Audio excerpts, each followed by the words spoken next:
देखिए, लोकतंत्र का सबसे बड़ा उत्सव चल रहा है।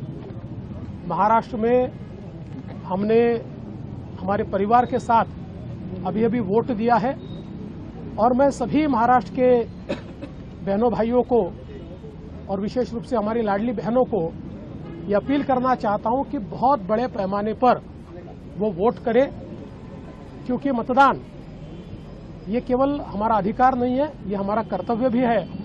और लोकतंत्र में हम सरकार चुनते हैं और जिसको हम चुनते हैं उनसे ही हम अपेक्षा रखते हैं। तो अगर हम सरकार से अपेक्षा रखते हैं तो वोट करना ये बहुत महत्वपूर्ण है। इसलिए बढ़ चढ़कर सब लोग वोट करें, ऐसी मेरी सबको प्रार्थना है। जहां तक विनोद तावड़े जी का सवाल है, मैंने कल भी स्पष्ट कर दिया, न उन्होंने कोई पैसा बांटा, न उनके पास कोई पैसा मिला। जानबूझकर एक बवाल खड़ा करने का प्रयास किया गया, एक इकोसिस्टम को यूज किया गया। जहां तक सुप्रिया सुळे जी पर और नाना पटोले जी पर जो आरोप लगे हैं, जिस प्रकार से एक पूर्व आईपीएस अधिकारी ने कुछ आरोप लगाए हैं, कुछ क्लिप्स उन्होंने जारी की है, मुझे ऐसा लगता है कि ये बहुत गंभीर इस प्रकार का प्रकरण है। और मैं आज इतना ही कहूँगा, इस प्रकरण की सिरे से जांच होनी चाहिए, क्योंकि इस प्रकार के एलिगेशन लगने के बाद वास्तविकता क्या है ये दुनिया के सामने आना बहुत ज़रूरी है।